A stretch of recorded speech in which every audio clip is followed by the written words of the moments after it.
Allí tienen mi tema para esta mañana que quiero compartir con ustedes basados en el relato del Evangelio de Juan que compartimos hace un instante. Jesús, el controversialista. Ustedes saben muy bien que en la Biblia, en el Nuevo Testamento, hay 4 relatos de la vida del Señor. 3 de ellos son muy similares. Partiendo del Evangelio de Marcos, que es el segundo, Mateo y Lucas construyeron sobre él y agregaron un montonazo de información que Marcos no nos comparte.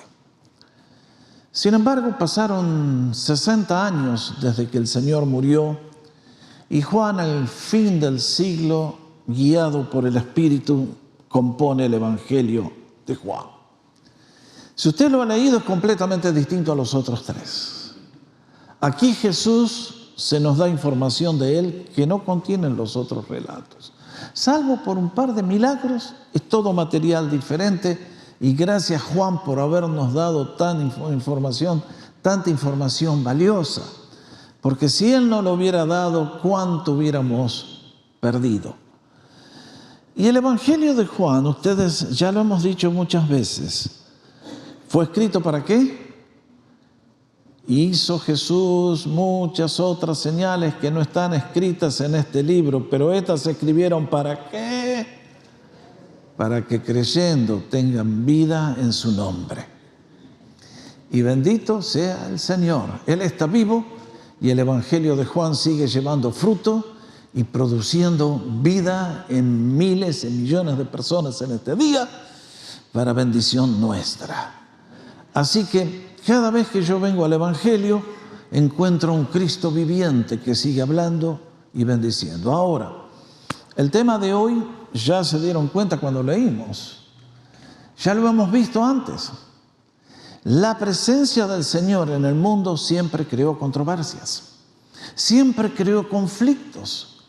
Hubo gente que lo abrazó y lo adoró y dijeron, Señor, bienvenido al mundo y a mi vida, gracias. Y otros que lo odiaron a muerte hasta que lo llevaron a la cruz. El Evangelio nos presenta a Jesús, presenta algunos de sus milagros y enseñanzas y luego empieza la confrontación. Más tarde va a venir otra etapa. Pero hoy encontramos a Jesús involucrado en una confrontación con los líderes judíos. Y acá tenemos un relato apasionante. Déjenme entonces llamarles la atención en primer lugar a la ocasión en que tuvo lugar este relato. Leímos juntos, se celebraba entonces la fiesta de la dedicación en Jerusalén. Era invierno y Jesús andaba por el templo, por el pórtico de Salomón. Vamos a la próxima transparencia. Voy a tratar de ubicarlos un poquitito en donde ocurrió este relato. Allí tienen una recreación de lo que era el templo judío en aquellos años. Era una estructura imponente que dominaba toda la ciudad. Esto es lo que hubiéramos visto si estábamos en el Monte de los Olivos, acá donde estamos hoy. Este era el edificio central, allí estaba el lugar santo y el lugar santísimo, luego estaba el lugar del sacrificio, etcétera, etcétera. Y acá estaban estos atrios que eran para las mujeres y para los extranjeros. Y es en este lugar, con estas columnas, donde estaba el pórtico de Salomón. De acuerdo a lo que más o menos han intentado recrear en esta toma, ustedes ven que era un lugar bellísimo, construido con columnas todas ornamentadas. Vean los dibujos del techo, es una reproducción, sospecho, muy pobre en comparación a lo que hubiéramos visto si hubiéramos estado allá. Nos hubiéramos quedado deslumbrados con la belleza que tenía este templo. Ustedes recordarán que fue construido en los días de Nehemías y luego el rey Herodes comenzó a beatificar, esa no es la palabra, hacerlo más lindo. Y pasó 60 años mejorándolo. Y bueno, duró 6 años y después fue destruido. Qué terrible. Pero allí está. Ahora, leímos juntos algo que es muy interesante. Nos dice que se celebraba la fiesta de la dedicación. Alguien dirá, pastor, ¿qué fiesta es esa? Porque yo leo el Antiguo Testamento y hay 7 fiestas y esta no figura. ¿Qué pasó? ¿De dónde vino esto? Bueno, correctamente. Acá nos dice que era invierno. El último relato que tuvimos, capítulo 7, 8, fue durante la fiesta de los tabernáculos. ¿Cuándo fue eso? El mes de octubre. La fiesta de los tabernáculos duraba una semana completa. ¿Saben cuál fue el último día de la fiesta el año pasado? Octubre 7. Ese fue el día cuando los malditos de Hamás atacaron a la nación y crearon una masacre. Los enemigos saben bien cómo actuar, ¿eh? En el día más alegre de la fiesta, en el día cuando estaban celebrando la victoria de Dios que los pasó por todo el desierto y los trajo a la tierra prometida, ahí aprovecharon a meter el ataque. Ahora estamos en invierno. ¿Cuándo? Usted sabe que los judíos celebran una fiesta que es la fiesta de las luces. En hebreo es la palabra Hanukkah. Estoy seguro que la escucharon. ¿Y esa fiesta de dónde vino? ¿Qué celebra esa fiesta? Bueno, eso no lo va a encontrar en la Biblia. Ustedes y yo que hemos estudiado la Biblia sabemos que entre Malaquías, el último libro del Antiguo Testamento, y la aparición del Señor, pasaron 400 largos años, 400 años de silencio. Uno no lee nada de ellos en nuestra Biblia. Pero si usted toma la Biblia de la Iglesia Popular, va a encontrar libros históricos allí que nos cuentan algo de lo que pasó en esos años. Fueron años complicados para la nación hebrea. Hubo un tiempo lindo y un tiempo dificilísimo. Cuando apareció aquel gran conquistador de Grecia, Alejandro, Israel tuvo un tiempo de prosperidad y de bendición. Por varias razones, no quiero entrar en detalles. Pero luego que él pasó, su imperio fue dividido y a la zona de Israel vinieron gente que odiaba al pueblo de Dios. Siempre tiene que el diablo levantar a alguien que hace estragos. ¿Y qué pasa? Decidió eliminarlos, borrarlos de la faz de la tierra. Nada nuevo, ¿no es cierto? Y entonces, para burlarse de ellos, quiso implantar la cultura griega y dijo, voy a barrerlos a todos y voy a barrer con el templo. Y para burlarse del pueblo hebreo, decidió sacrificar un chancho en el altar. ¿Se imaginan? Un sacrilegio que si usted al judío hoy le dice, se anima a comer un sanguchito de jamón, ¿qué le dice el judío? ¿Saben que a un muchacho lo expulsaron del ejército porque lo encontraron comiendo un sándwich de jamón? Imagínense sacrificar un cerdo en el altar.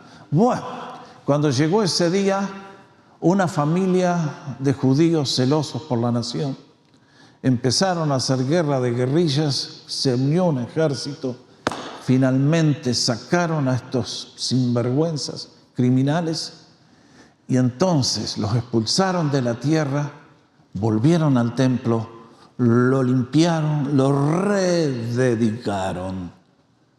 Y entonces, a fines de diciembre, es que la nación celebra la fiesta de dedicación.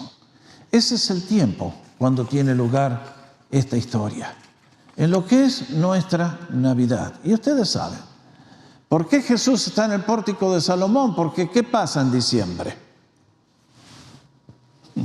Es el mes de la lluvia, ¿no es así? El invierno es cuando cae el agua aquí en el hemisferio norte. Y esta es la ocasión. Está teniendo lugar esta gran celebración y el Señor va al templo. ¿Por qué fue al templo? Bueno, creemos básicamente por 2 razones. Primero, porque quería completar el discurso que él había empezado 3 meses antes sobre el buen pastor. Y además, porque ya faltaban, ¿cuántas semanas para la Pascua?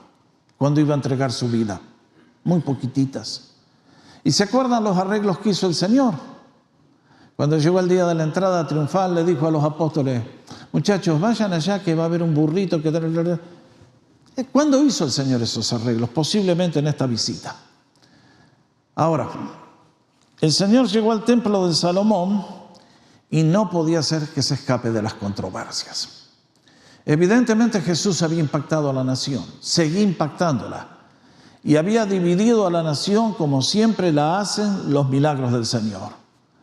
Si esta mañana acá el Señor comenzara a hacer milagros, inmediatamente los que reciben el milagro dirían gloria a Dios, y los que no reciben el milagro dirían: en una de esas fue la mano del diablo.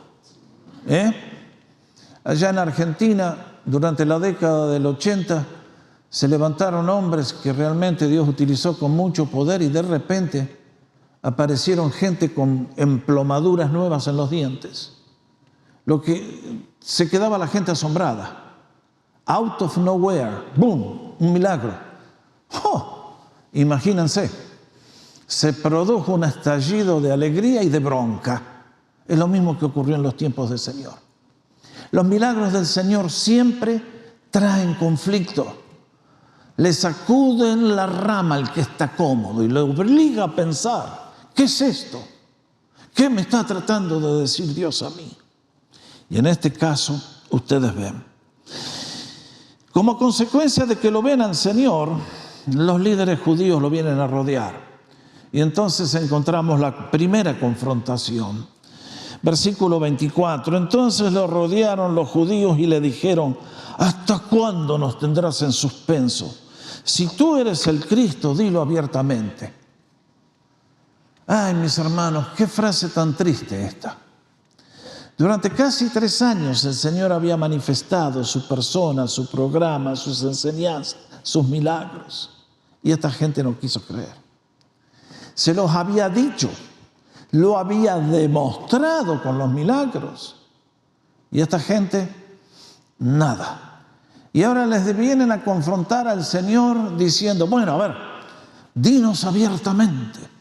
Y entonces sí, vamos a creer en ti. No nos sigas turbando el espíritu. Mis hermanos, ¿Cristo había turbado el espíritu de esta gente? No, no creo. El problema está dentro nuestro. El problema está acá adentro por cosas que no queremos que estén. Y cuando somos confrontados por la verdad de Dios, reaccionamos de manera negativa. Porque todos ustedes, cuando escuchamos el Evangelio, somos como Adán y Eva, que escucharon la voz de Dios en el jardín, que les dijo: Adán, ¿dónde estás? Y nosotros, por nuestra conciencia culpable, decimos: no se escucha, Padre. Bueno, esa es una historia que otro día les voy a contar. Pero en este caso, ya ven, el Señor se los ha dicho clarito. Pero como decíamos la semana pasada, no hay peor ciego que el que no quiere ver, no hay peor sordo que el que no quiere escuchar. Si una persona no quiere aceptar la verdad, no hay nadie que lo pueda ayudar. Eso es una decisión personal. Y cuando llegamos a las cosas de Dios, parece que se toma una fuerza que realmente es increíble. La gente discute por muchas cosas y no le importa mucho, pero cuando se trata de religión, olvídate, se arma una guerra abierta. Y entonces el Señor les dice 3 cosas por las cuales ellos no habían creído. Noten ustedes. Primero, próxima transparencia, son cosas muy reales. 3 razones por las cuales aquellos judíos no habían creído, las mismas razones que en el día de hoy. Primero, no es que les faltaba información. Versículo 25a, Jesús les contestó: se lo he dicho y no creen. Ahí está. ¿Sí? ¿Cuántas veces lo dijo el Señor? ¿Cuántas veces? Los diálogos que leímos aquí, se lo dijo a la mujer samaritana. La semana pasada veíamos al joven que recibió la vista. Le dice: ¿crees en el Hijo de Dios? Lo habrá dicho no sé qué cantidad de veces, y sin embargo la gente no creyó. Entonces le dicen: decinos, ya te lo dije. Hermanos, ¿se dan cuenta ustedes lo que es la perversidad del corazón humano? ¿Se acuerdan el relato de la cruz? ¿Qué le dijeron al Señor? Bájate de la cruz y vamos a creer en ti. Mongo que van a creer. Si no creíste hasta aquí con todos los milagros, vas a creer porque Jesús se bajó de la cruz. No, dejémonos de embromar. Esas son excusas, tonteras. El problema es un corazón depravado, degenerado, controlado por Satanás. Ese es disculpen el lenguaje, pero ese es el lenguaje de la Biblia. Eso es lo que ustedes y yo llevamos acá adentro. Sorry. Cuando Marx te dice que tú eres una buena persona, pero que las circunstancias de la vida y las estructuras políticas te hicieron malo, mongo. No es cierto. Tú y yo somos malos. Por eso cuando Dios nos habla con amor decimos, no, yo no creo. Crees en 1000 cosas, pero cuando se trata de la salvación de tu alma y el camino al cielo dices, no creo y todavía nos consideramos sabios. Jesús había hablado y no creyeron. Segundo, rehusaron aceptar las evidencias. ¿Qué le dice el Señor? Las obras que yo hago en nombre de mi Padre, estas dan testimonio de mí. No es que Jesús vino a dar un mensaje y bueno, crean, levante la mano, hermano, al final del culto, venga, pase al frente. No, su enseñanza vino acompañada de obras de poder. Estoy seguro que habrán visto, es decir, me imagino que era muy fácil saber dónde andaba el Señor en aquellos días, ¿no creen? Donde andaba Jesús, estaban todas las multitudes alrededor de Él, porque en Jesús había esperanza para lo imposible. Y me imagino que donde Jesús estaba, volaban las muletas, las sillas de ruedas, no sé cómo serían en aquella época, pero por ahí. Y estoy seguro que escucharíamos los gritos de alegría de los ciegos que recobraron la vista y aleluya, Señor. Y sin embargo, había gente que decían, estas obras son del diablo. Ya lo vimos la semana pasada y varias veces. Y tercero, acá hay algo más profundo. Que para el hombre y la mujer que no leen la Biblia y no entienden el mensaje bíblico, les cuesta comprender lo que es la sabiduría infinita de Dios. Y es que ustedes y yo esta mañana estamos en uno de dos rebaños. ¿Estamos en el rebaño de Jesús o estamos en el rebaño de la muerte? ¿Estamos en el reino de la luz o en el reino de las tinieblas? Es terrible. Esto no se predica en CNN, en ABC, en NBC. Y sin embargo, ustedes se dan cuenta de que el ser humano está empantanado. No salimos nunca de los problemas. Cada 4 años tenemos una elección nacional. Y los demócratas dicen, este país está embromado por culpa de los republicanos que están destruyendo el país y lo quieren hacer peor. Y los republicanos dicen, este país está mal por culpa de los demócratas que han arruinado el país y lo quieren hacer peor. Y ustedes saben, con seres humanos sin Dios no hay esperanza. Ponen un parchecito por aquí, por allá, pero el asunto es que cada vez nos estamos hundiendo peor. No nos damos cuenta. Desde que hemos dado las espaldas a Dios, la violencia ha subido en forma descontrolada. Muchachos, oremos porque no sabemos si un día puede llegar alguien que venga con una metralleta aquí. No nos debe sorprender. El diablo está ganando territorio todos los días. Se come a los niños en las escuelas, se come a los jóvenes en la universidad, donde quiera. Estados Unidos está pagando caro el haberle dado las espaldas a Dios. Esta nación judía era igual. A Dios le dieron las espaldas, pero no comprendían que detrás de esa realidad hay realidades invisibles y espirituales que Dios maneja porque Él es infinito en gloria y poder. Y gracias, queridos, si le van a dar un aplauso, a Él sea la gloria. Y muchachos y chicas, les digo esto. Nunca cometan el error que cometen muchos. Que si yo leo en la Biblia algo que yo no entiendo, no cometamos el error de decir, esto no puede ser así, esto está mal, esto no va. Eso es ser suicida. Nunca usted va a ganar negando la palabra de Dios. Entiéndame, mi hermano, entiéndame, por favor, se lo ruego para su bien. Yo hay cosas en la Biblia que no las entiendo, las tengo que aceptar por la fe. Dios no es un monigote fabricado por usted o por yo o por los hombres. Dios es Dios. Queridos, cuando yo leo en la Biblia que antes que el mundo fuera creado, Él ya me conocía y me eligió en Cristo, ¿lo puedo explicar? No, pero lo acepto por la fe y doy gracias. Ahora, conozco mucha gente que escucha cosas como ese y con un espíritu satánico vienen a decir, yo no creo en eso. No estoy de acuerdo, yo creo esto, que eso no existe. Bueno, si usted pertenece a ese club, lo siento mucho. Usted algún día va a dar cuentas a Dios por esos errores y esas herejías y no le va a ir bien, mi hermano, o quien sea usted. Por lo tanto, ahora el Señor nos va a indicar 6 cosas que Él hace por aquellos que le aman. Y va a demostrar que Él es el buen pastor, el único pastor, que hace por aquellos que le siguen cosas que los que no creen no la pueden tener y por lo tanto van a terminar en un lugar que no te la quiero desear a nadie. Mis hermanos, ahora el Señor, aquella gente que dicen, no podemos creer, decinos si sos, le va a decir, miren, el problema que tienen ustedes es que no pertenecen a mi rebaño.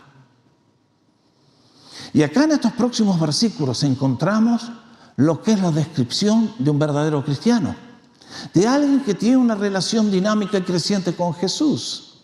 El Señor nos da 6 características. Y qué lindo que el Señor haya escogido esta figura del Salmo 23, dándonos a entender que Él es el buen pastor, que Él es el pastor noble, sincero, que está dispuesto a poner su vida por las ovejas que no lo merecen. Y entonces yo encuentro que el buen pastor nos dijo varias cosas. Primero, dijo, mis ovejas oyen mi voz. Márquelo. Mis queridos, el hombre y la mujer que aceptan a Cristo, la gente que viene a la fe, son personas que en algún momento oyeron la voz de Dios. Este es un tema largo, complicado. Alguien me va a decir, ¿cómo habla Dios? De muchas maneras. Dios nos habla a todos cada día por la belleza de la creación. Si alguien viendo el amanecer y los astros y el eclipse que tuvimos la semana pasada, esta semana que pasó, y si no vemos a Dios en las flores y en ese perro que tengo en casa y en los delfines que saltan y en las maravillas que hay en la creación, estamos perdiendo una manifestación gigantesca de la voz de Dios. Pero además Dios nos habla en la conciencia. Ustedes lo saben. Un día le preguntaron a una niña, ¿qué es la conciencia? Es la que me muestra todos los errores que hace mi hermanito. ¡Viva la nena! No, la conciencia es la que me muestra a mí todos los errores que yo hago. La voz del Creador que me dice, Jorge, por ahí no te conviene, anda por allá mejor. ¿Cuántos hemos experimentado eso? Todos, porque Dios habla por la conciencia. Pero te habla a través de las circunstancias. A veces, yo he leído muchas biografías de predicadores y casi todos alguna vez entramos a esto porque en algún momento nos pegamos un susto que ni te cuento. Puedo contarles varias historias, pero mi gran mentor, el Dr. Lloyd Jones, en un momento vio la muerte muy cerca y dijo, Señor, ¿me estás hablando? Fue el llamado al ministerio, dejó la medicina y se dedicó a predicar a Cristo. Carlos Spurgeon, otro gran predicador de 1850, estaba en una casa que se prendió fuego y apenas alcanzó a salir. Y dijo, Señor, me parece que tú me estás hablando, ¿no? Y así es el buen pastor. Maneja las cosas para que te pegues un susto y te salvas, pero te hace decir, ¿y para qué estoy viviendo yo? Entonces, viene un amigo que te habla de Jesús y vienes a la iglesia y de repente encuentras con que el palabrero, el argentino ese, más allá de lo que él es, hay algo real. Es algo invisible que va de espíritu a espíritu, de conciencia a conciencia, y es la voz de Dios que te está hablando. ¿Notaron la diferencia que hay entre leer la Biblia aquí, en casa, solito, y cuando el pastor la lee en público? Impacta de otra manera, es la voz de Dios que está hablando. Y el Señor a todos nos habla. Y una vez que lo conocemos, Él continúa refinando su voz y nos enseña, hijo, presta atención. Cuando yo te digo, andá y ponete a orar porque es mi voz que te está impulsando. Y no es una voz audible, pero es algo tan fuerte, tan real que tú y yo vamos, nos ponemos a orar y parece que el cielo se abre y ¡bum!, baja la gloria de Dios. Y hay momentos que te dice, ponete a leer la Biblia. Y uno dice, no, porque está jugando el América contra el Necaxa. O Necaxa, no sé cómo te llaman. El Inter Miami mejor. Bueno, ahí va. Miren, queridos, y postergamos. Y después del partido voy a leer la Biblia. Y la Biblia se cerró y no pasa nada. Pero tú y yo decimos, bueno, Señor, me estás hablando. Leo y es la voz de Dios que te llena el alma y te dice, anda por acá, hace esto. Ustedes y yo lo hemos vivido, ¿amén? Amén. Claro que sí, mis ovejas oyen mi voz. El hombre que no tiene fe, la mujer que no conoce a Dios, nunca oye la voz de Dios, ni lo puede ver. Eso es triste. Segundo, nos dice, yo las conozco. Bueno, muchachos, chicas, yo les he dicho toda mi vida desde este púlpito que la esencia de la existencia humana es conocer a Dios. Amén. ¿No es eso lo que nos enseñó el Señor Jesucristo en Juan 17:3? Y esta es la vida de abundancia, que te conozcan a ti, el único Dios verdadero, y a Jesucristo a quien has enviado. Estás conociendo a Dios. Es la meta de tu vida, conocer a Dios. Con Dios vas a vivir toda la eternidad bajo su bendición o bajo su maldición. Por lo tanto, conoce a Dios. Pero en este caso, yo me encuentro que el buen pastor me conoce a mí antes que yo lo conozca a Él. Y como les decía antes que el mundo fuera creado, Él ya me conocía. Papá, que eres poderoso, increíble. Y uno dice, qué bueno. Esto a mí me alienta el corazón. Porque a ustedes les pasa, y a mí me ha pasado 1.000.000 de veces, que tantas veces en el camino de la vida, nuestro buen pastor va adelante, pero no nos dice lo que quiere hacer. Simplemente nos va guiando en silencio. Y Él maneja las circunstancias y nos lleva por acá, y nos lleva por acá, y nos lleva por allá. Y ustedes, yo andaba a los golpes como ciego. Pero el Señor, porque conoce mi vida y tiene un programa para mi vida mucho mejor que lo que yo pienso, me está llevando a ese destino que Él ha elegido para mi bendición suprema. Pero como no nos habla, nos hace probar la fe. Y es por eso que tanto fracasan, naufragan. Porque cuando viene la prueba dicen, y ahora Dios está contra mí, o se enojó el Señor. No, el Señor está contigo más que nunca. Durante las pruebas no te olvides, el Señor te está cargando en brazos, como papá bueno que es. Dice, acá tengo un bebecito que no me entiende, vamos a llevarlo. Y el Señor bueno y bondadoso, y nos va guiando y nos va mostrando.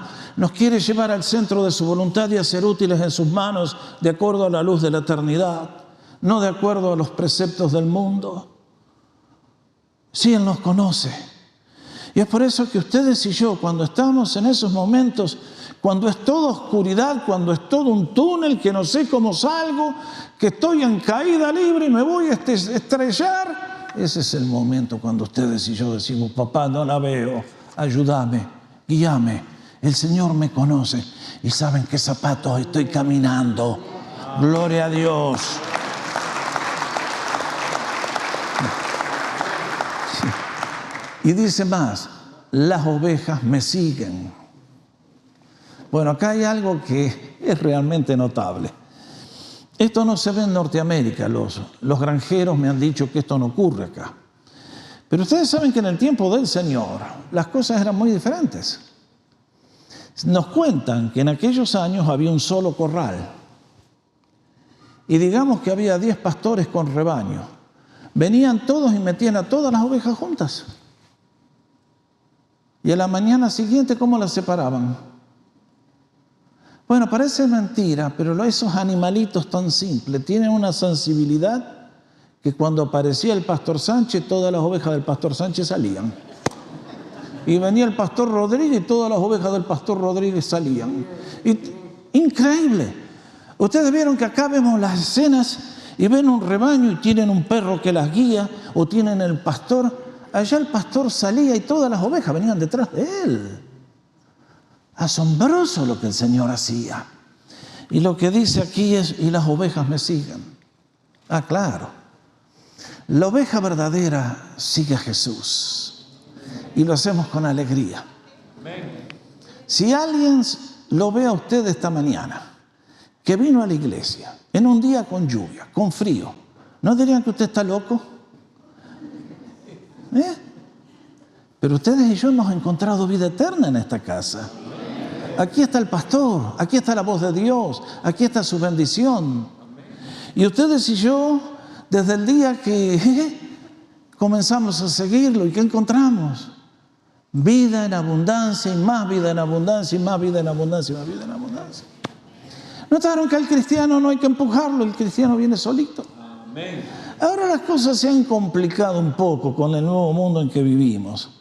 Cuando yo crecí, la vida de la iglesia era muy simple. Básicamente, el programa era, el domingo tenemos un culto como hoy y luego el miércoles culto de oración. Era todo lo que había. No se conocían las casas de paz, no se conocían muchas cosas buenas que hacemos ahora. Y alguien decía, bueno, ¿cómo puedo saber si una persona que aceptó a Cristo el domingo realmente ha nacido de nuevo? Y la respuesta era siempre la misma. Sin que nadie lo invite, aparece en la reunión de oración. Siempre ha sido así. Nunca hay que decirle a un cristiano, che, ponete a leer la Biblia que te va a hacer bien. El Espíritu Santo te lo dice. Y te muestra que es para tu bendición. Y a medida que más conocemos al buen pastor, más nos entusiasmamos con él. Y nos damos cuenta que seguir al buen pastor es la mejor decisión en la vida y la mejor inversión de nuestra vida. El día de resurrección les hablé de Pedro, que conoció a Jesús y cambió completamente. De pescador pasó a pescador de hombres y terminó siendo el hombre que hoy leemos en las páginas de la Biblia. Si Jesús no cambiaba su vida, ¿qué hubiéramos sabido de aquel muchacho? Se hubiera perdido para siempre en las páginas de la historia. En el libro de meditaciones que le puse por allí, Meditaciones junto a la cruz, si no lo buscaron todavía, los aliento, búsquenlo, cómprenlo a la salida, en la mesa. Léalo y regáleselo a algún amigo que no conoce a Jesús todavía. Pero allí les cuento la historia de Chuck Colson, ese abogado que era uno de los 5 asesores del presidente Nixon, y cómo en medio del escándalo de Watergate conoció a Jesús. Pero le tocó ir a la prisión, fue el único tonto que cayó en prisión. Gloria a Dios, el Señor sabía lo que quería para Charles Colson. Y este abogado brillante, cuando salió de la prisión, volvió a la Casa Blanca, volvió al mundo de la política. No, señores. Comenzó un ministerio para ayudar a todos los que están en prisiones y que no son ayudados por la prisión, porque la prisión no cambia a nadie. La prisión puede castigar, pero no tiene el poder para cambiar el corazón. Entonces Charles Colson, el brillante abogado que asesoraba al presidente Nixon, dijo, acá hay millares de gente que necesita ayuda. Y dijo, Señor, aquí está mi vida. Y salió para comenzar un ministerio a los que están en prisión y a los que salen de prisión, que ustedes saben lo difícil que es reinsertarse en la vida de la sociedad. Y uno dice, ahí tenés, el pastor tomó la iniciativa, este hermano lo siguió y su vida terminó siendo un impacto mundial. Muchachos, chicas, sigamos a Jesús. de corazón sincero y ferviente. Él tiene para nosotros cosas mejores que lo que la mejor mente humana puede imaginar. Era un brillante abogado, Colson. Iba a terminar usando su abogacía para lograr cosas que nadie hubiera podido lograr.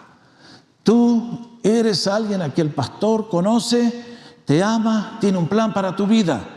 ¿Cuándo le vas a entregar tu vida al Señor?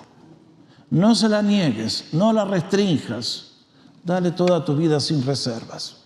Es la mejor decisión que podemos hacer. Y lo que sigue es, y yo les doy vida eterna. Ah, qué lindo, querido. Ustedes y yo escuchamos el evangelio de que Cristo murió por mí en la cruz del Calvario, y por un acto de fe de la gracia de Dios, ustedes y yo somos salvos. Pero ¿quién es el que nos da perdón de pecados, aceptación en su familia, una herencia con los santificados, una vida nueva en la tierra y en el cielo? ¿Quién es el que nos da vida eterna? Jesús es el que nos da vida eterna. Eso es un regalo de Él para todo aquel que cree. Ahora, ustedes se dan cuenta de que el día que aceptamos a Cristo, si antes teníamos dudas, ahora el diablo se va a encargar de aumentar las dudas. Sobre todo, como les decía antes, cuando el Señor te va guiando y no te dice lo que está proponiéndose lograr, y tú y yo nos encontramos con que el avión se mueve para todas partes y parece que se va a estrellar. Y es en esos momentos que el diablo viene y te susurra en el oído, ¿viste? Te equivocaste dándole tu vida a Jesús. Jesús no te ama. Jesús es injusto. ¿Por qué te hace sufrir lo que te hace sufrir? Muchachos, chicas, nunca reneguemos de Dios cuando vengan los problemas. Es la materia obligatoria para cambiarte a ti y a mí a la imagen de Cristo. De otra manera no cambiamos. Un día un joven se acercó al pastor y le dijo: pastor, quiero que ore por mí para que Dios me dé paciencia. Y el pastor comenzó a orar y dijo: Señor, te pido por el hermano fulano de tal, que pierda su trabajo, que pierda la salud, que tenga problemas en la familia, que le vaya mal en todo. Y entonces este hombre dice: pastor, yo le pedí que ore por paciencia, no por todo eso. Dice: hijo mío, ¿y cómo crees que vas a aprender la paciencia? ¿Se dio cuenta? Ustedes y yo aprendemos a ser pacientes cuando nos obligan las circunstancias de la vida.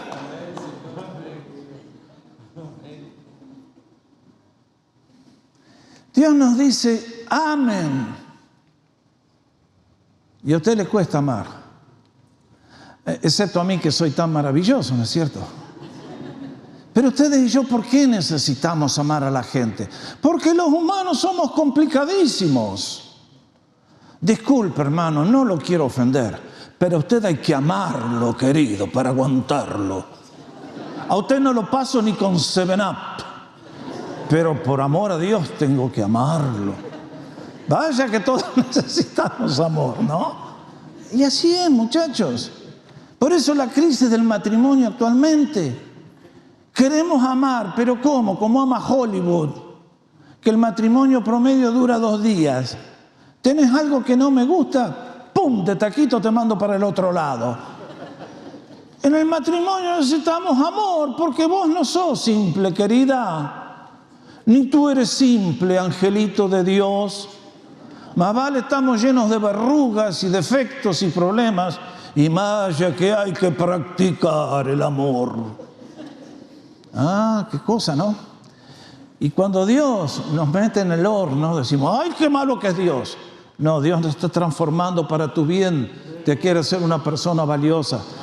Demos gracias por las pruebas. Nos hacen semejantes a Jesús. Entonces, dice, Él nos da vida eterna. Y habría que traducir: y yo les doy vida eterna el día que me aceptaron, el día siguiente, 20 años más tarde, 40 años más tarde, 60 años más tarde, y hasta el último día en la vida les voy a dar vida eterna, y por toda la eternidad también. Gloria sea el nombre de Dios. La vida eterna es la vida del cielo en el alma humana, y cuando Cristo viene no te la da con cuentagotas, sino en abundancia. Y es más, nos dice, no perecerán jamás. Ustedes saben, lamentablemente vivimos en un mundo donde el diablo actúa y viene a susurrarnos al oído de los cristianos, no, te portaste mal, vos no sos un buen cristiano. No, fíjate vos, te doblaste un tobillo, tenés que volver a la línea de largada y volver a aceptar a Jesús. Muchachos, el día que tú aceptamos a Jesús, Jesús viene a tu vida y a la mía una sola vez y no se va más. Porque es Él el que nos da vida eterna y es por gracia, no es por mérito humano.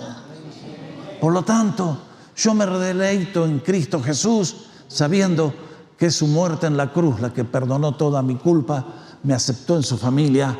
Y como dice, y nadie les arrebatará de mi mano.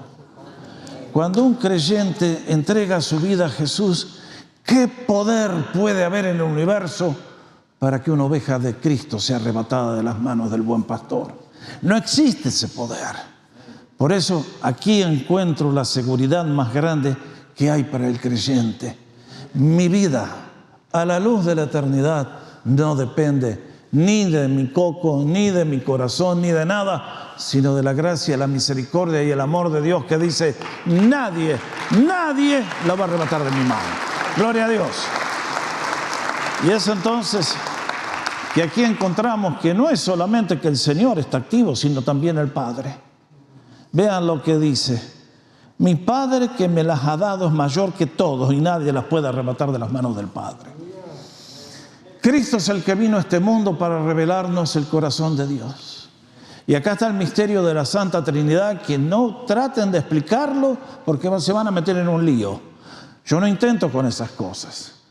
Hay un solo Dios que se manifestó en 3 personas. ¿Cómo funcionan entre ellos? No me pregunte a mí. Lo cierto es esto, que están activos, están activos. Y Cristo vino y estaba el Padre. Y mientras Cristo actuaba también el Padre, diciendo, tomá Jesús, ahí va este es tuyo. Ahí va otro, este es tuyo. Ahí va otro. ¿Lo pueden explicar ustedes? Si por favor ustedes lo pueden explicar, lo quiero hablar a la salida, porque yo todavía no puedo. Pero lo creo, es una realidad. Dios eterno, infinito, en gloria, poder, es el que no permitirá jamás que una oveja se pierda. Mi entrada a la gloria está segura. ¿Por qué? Por la obra de Cristo en la cruz. Cuando Él me perdonó, esa obra completa fue aplicada a mí. Ahora, alguien me va a decir, pero pastor, hay mucha gente que viene a la iglesia y después se apaga. Sí, porque nunca nacieron de nuevo. Nunca tuvieron la simiente santa. Nunca el Espíritu Santo vino a morar a sus corazones. Nunca se produjo el nuevo nacimiento. Son como aquella semilla que cayó entre pedregales y dijo el Señor, duró por un tiempo, pero se apagó. Es una posibilidad. Queridos, el creyente no gana su salvación con buenas obras suplementando la obra de Cristo en la cruz. La obra de Cristo en la cruz fue más que suficiente para perdonar toda mi basura y todo mi pasado. Y su sangre me limpió de todo y no necesito yo andar haciendo cosas que demuestren. Pero con gozo lo demuestro porque es mi privilegio proclamar a Jesús. Por eso el cristiano hablamos con gozo, hablamos con alegría, hablamos con... Y bueno, y entonces el Señor termina en el versículo diciendo, yo y el Padre somos uno. Otra vez lo que les decía la semana pasada. Hay grupos religiosos que dicen Jesús nunca dijo que era Dios. Los judíos sí entendieron lo que Jesús dijo. Cuando Jesús dijo yo y el Padre somos uno, estaba hablando de una unidad de esencia. De que los dos son espíritu eterno, infinito, inmutable, poderoso, y que los dos, junto con el Espíritu Santo, están trabajando en nuestra salvación. Es por eso que en el día de hoy nuestra adoración es a Jesús. Ahora, ¿se dan cuenta? Vean la riqueza que tienen estos párrafos. Llegué a la mitad y se me fue el tiempo. La segunda confrontación se las dejo que ustedes la lean en casa. Would you? Concluyo con los últimos versículos que leemos. Cuando escucharon que Jesús dijo, yo y el Padre somos uno, empezaron a buscar piedras para tirarle al Señor. Y entonces le dije, a ver, momentito, señores, ¿por qué ustedes me quieren apedrear? ¿Por cuál de las buenas obras? No, por buena obra, no, sino porque tú siendo hombre, te dices que eres Dios. La perdieron los judíos. Hasta el día de hoy siguen diciendo que Jesús es un buen profeta, pero no pudieron comprender que Dios se encarnaba para morir por mí en la cruz del Calvario. Y hasta el día de hoy no lo pueden ver. ¿La puedes ver tú?